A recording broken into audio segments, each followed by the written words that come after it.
Hello everyone, I am Tamyra Beeston and I have autism. This documentary is going to explore my experiences of having autism, as well as taking a look at how autism is different in everyone who has the condition. I'm going to explain in my own words how being autistic affects me in everyday life, my struggles, my obsessions, and how I cope with it. So, what is autism, you may ask? Autism is a condition which affects how a person communicates and interacts with the world. People with autism will act in different ways under different circumstances. Some autistic people learn how to manage the symptoms easier, whilst others will struggle. Autistic people will find it hard to communicate with those around them and will find it hard to understand how people are feeling. One reason for this is those who have autism will often struggle with facial expressions and understanding others' emotions. This is called lack of empathy. People with autism tend to be repetitive, both verbally and in written work. They may also have a need to stick to a strict routine, struggle with confrontation, and not like being touched. These are just a few things that are different for autistic people. So, you may ask if boys and girls' autistic traits are the same. Well, actually, no. It is more common for boys to get diagnosed with autism earlier than girls. The reason for this is that girls are exceptional at masking their difficulties, but this can result in girls getting a late diagnosis. However, hiding the difficulties can lead to anxiety and the feeling of being overwhelmed. Worse than simply being diagnosed at a later date, girls can also be diagnosed with conditions other than autism, due to it being more difficult to recognise the traits in females. There are so many famous celebrities who have been diagnosed with autism. First, we are going to look at Anne Hegarty. You may recognise the name. She's a chaser on the TV programme The Chase. Did you know she had autism? She was diagnosed with autism at the age of 43. However, this did not stop her from being a chaser. Anne struggles with sensory issues and loud noises, especially when she is stressed or tired. Second, we have Christine McGuinness. She is a television personality star and was diagnosed with autism at the age of 33. She struggled with change, food senses, clothes labels, and being in busy places. In her school years, she barely had any friends. She took part in a BBC documentary with her ex-husband, Paddy McGuinness, called Our Family and Autism, to raise awareness about the condition. She then took part in her own documentary called Unmasking My Autism, where she met different autistic people and let them share their story. She also makes a series of podcasts which are remarkably interesting about autism, and they speak to diverse groups of people. The podcast can be found on most podcast platforms. Another famous person who has autism is Lionel Messi. The rumours suggest that he may be on the autism spectrum. These speculations claim that Messi received an autism diagnosis at the age of 9 as he displayed characteristic traits linked to autism.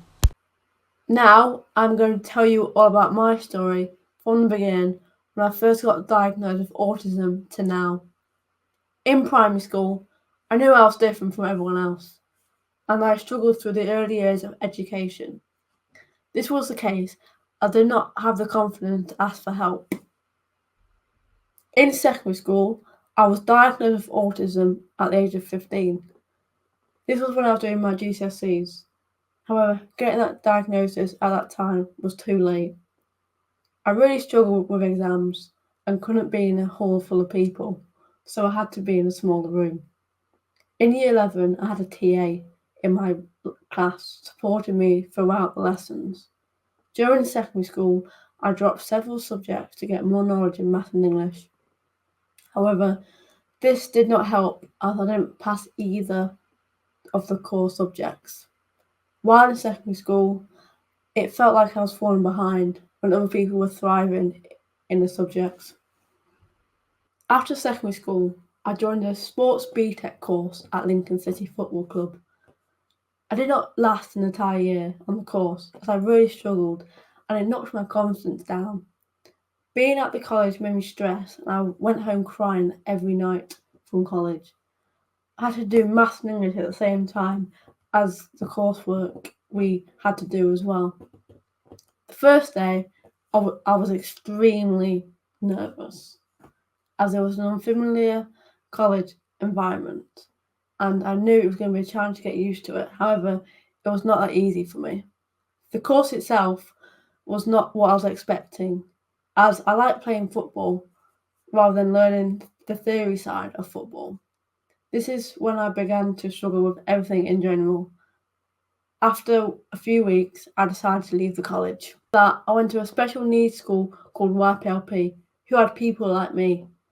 This college was extremely helpful, and this got a small amount of my confidence back. I met people with the same conditions as myself and made friends with a few of them. We learned different life skills such as baking and so much more. After leaving YPLP, I decided to go to Lincoln College to study Level 2 Media, the one thing I was most interested in. On the first day, I was nervous and did not talk to anyone.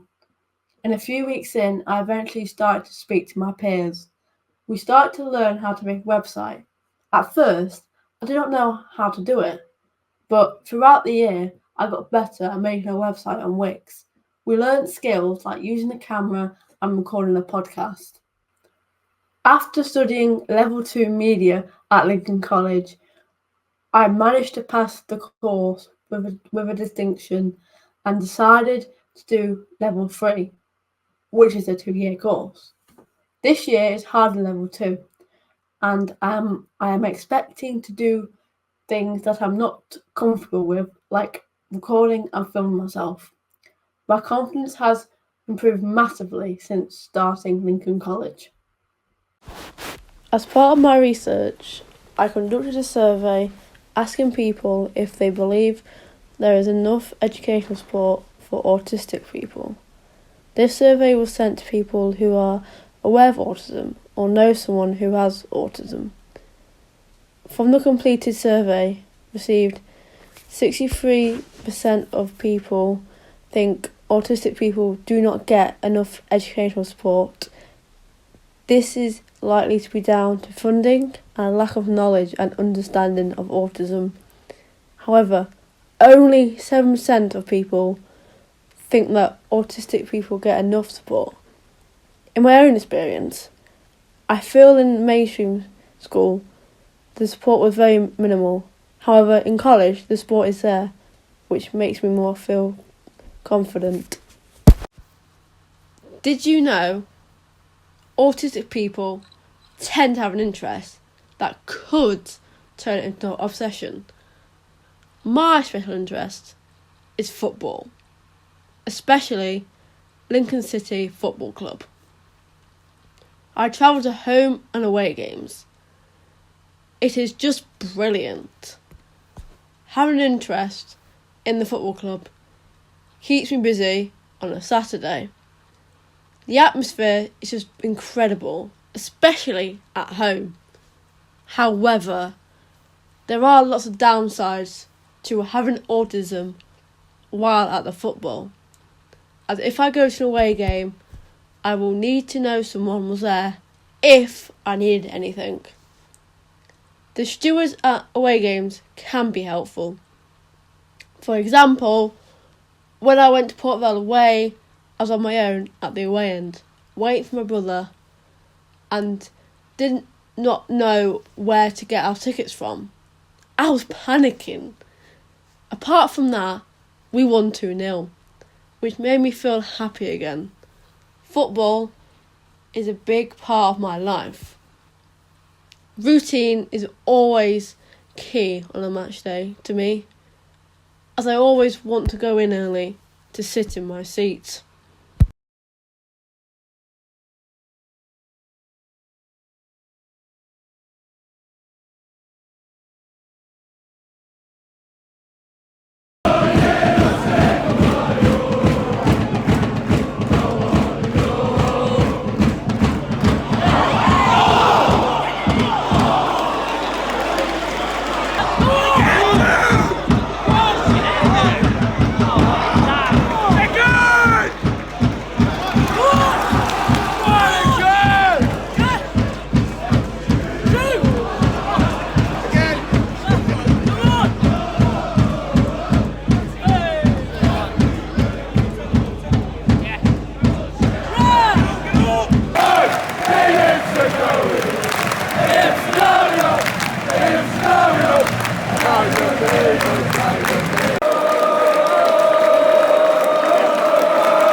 Hello. To insights of autism in boys. So, first question.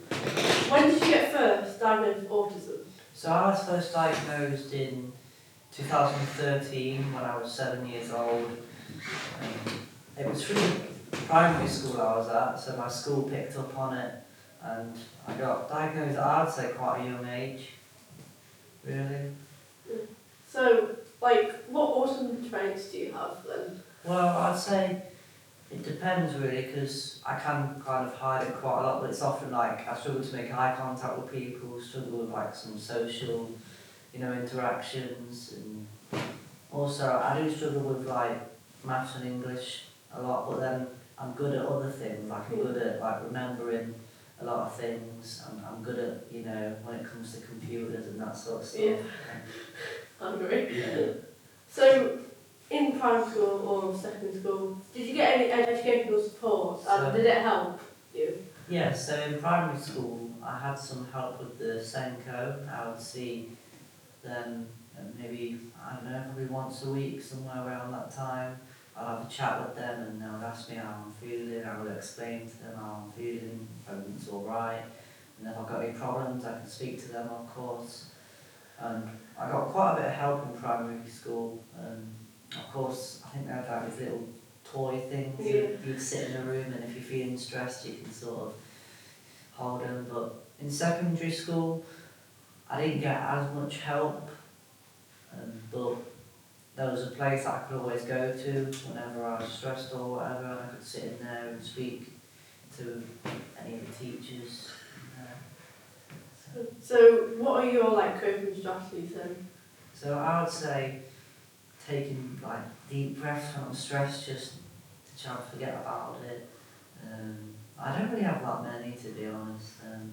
Sometimes going out for a walk or just just getting out of the house if you're stressed, try and just put your mind off whatever's stressing you out, basically. Well, thank you, Travis. No problem.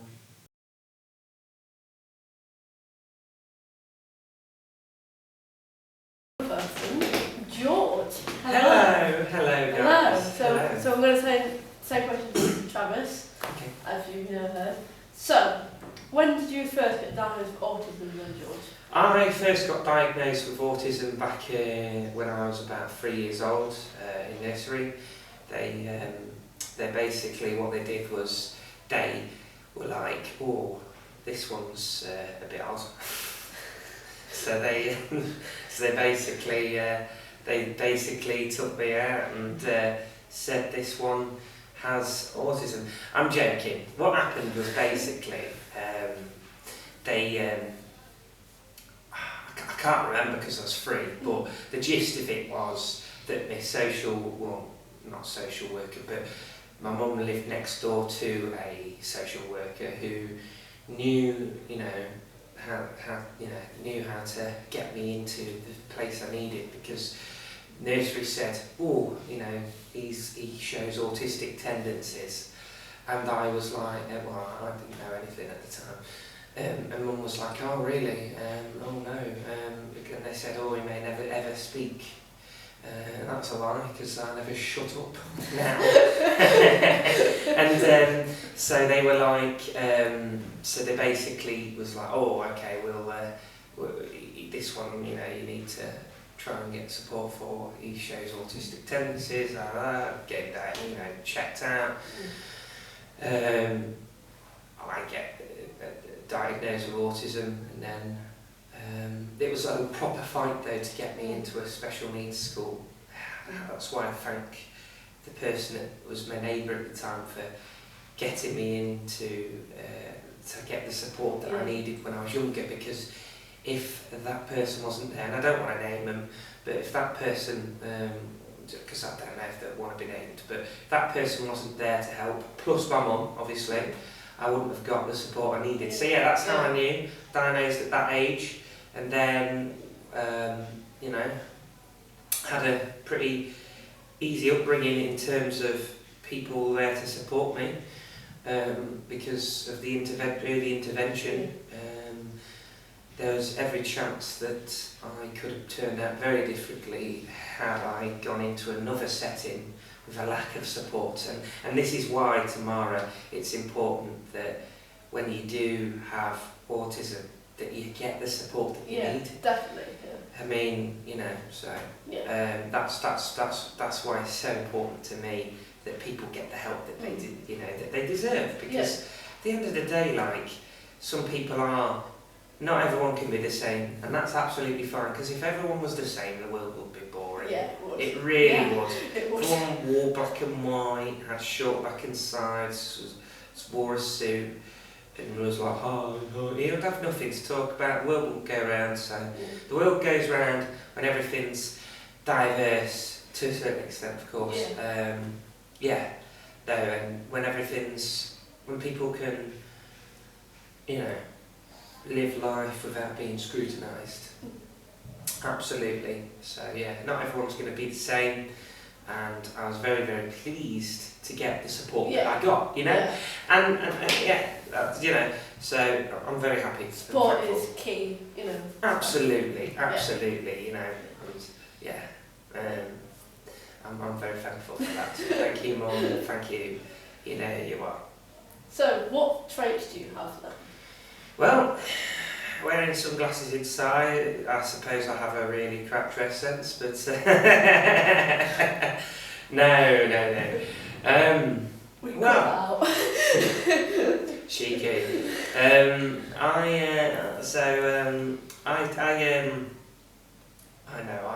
basically, what really happened was,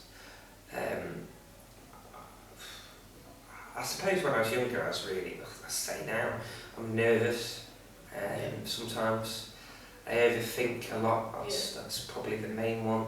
I like to mask my feelings, because in life people have, deemed what is normal, don't they? Yeah. And you just feel that you have to adapt yourself to being normal. So I'm just thinking, here's me just going, oh, let's pretend to be normal, whatever that is. Pretend to be like everyone else. I suppose that's a trait, not pretend, but because I feel that I'm very much my own person now, and I'm sure a lot of people would agree. But no, absolutely. It's a very, very great question you pose. Getting stuck on questions like this, that's probably another trait of mine. Overthinking, absolutely. Bottling my feelings up. Nervous tics sometimes, I suppose, is another trait of mine. And yeah, I bottle a lot of feelings up. And I repeat myself, as you might have just heard. I repeat myself a lot. I've just done it again, you know what I mean? So, that's another trait of mine. I think I'm very hyperactive as well. So, I'll sometimes leave things to the last minute and then I'll hyper-focus and then I'll go, oh, I can't take my eyes off this now. But and then a month ago I couldn't be bothered to do it. Well, not bothered, but this, that and the other. Very disorganised but organised.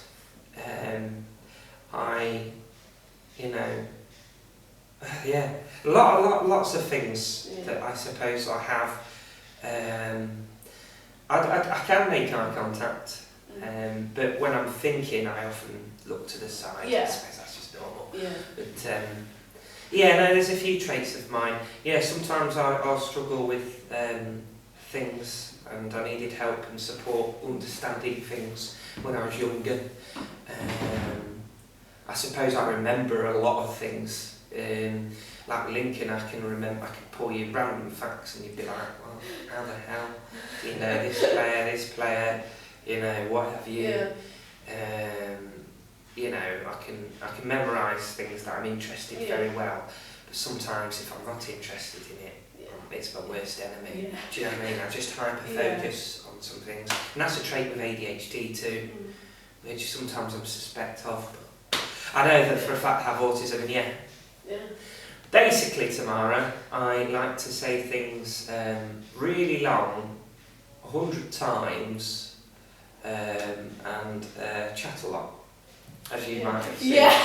So but it's okay. It's okay, So the short answer is lack of understanding sometimes, remembering, hyper-focus, nervousness, overthinking, sometimes lack of self-belief, if I'm honest. I do here sometimes as well, Yeah, I have a lack of mental health sometimes, and deep down I am shy. I've kind of learned to talk. It's something I had to learn. It wasn't something that actually came natural, as much as it does now. I had to learn it, if you get what I mean. So absolutely, that's how it felt to me.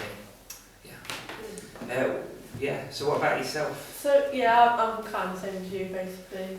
But I forget things. I only remember things that are memorable.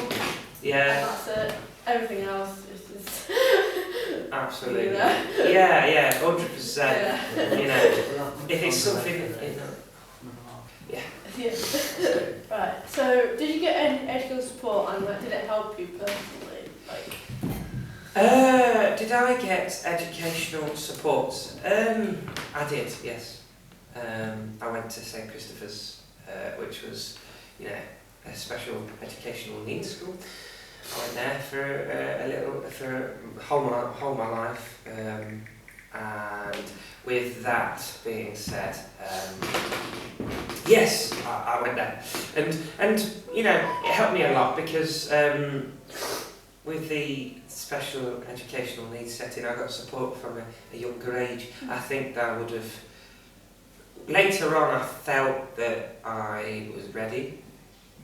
Perhaps for the last couple of years, I could have potentially made it in a mainstream environment because I was quite high functioning at that point. But if you'd seen me when I was younger, I needed the early intervention, and I kind of thank the people of my school at the time for that support and, you know, early intervention from their mum and dad and stuff, because, well, stepdad, because if I hadn't had that support at that time, I think I would have struggled to, I would have not been as I am now, chatting. And that might have saved a few earaches from time to time, you know. But yeah, pretty much. Is it better now in college? Or like? Yeah, absolutely. I think I like the freedom of college, in a sense that at school it's quite militant, isn't it? Where basically, you know, they're like, oh, you have to do this, you have to do that, you know, stand up straight, dress the same, you know, sit down, shut up, do your work, don't have any idea for yourself, you have to look the same, you know, and I suppose that's what it is. And,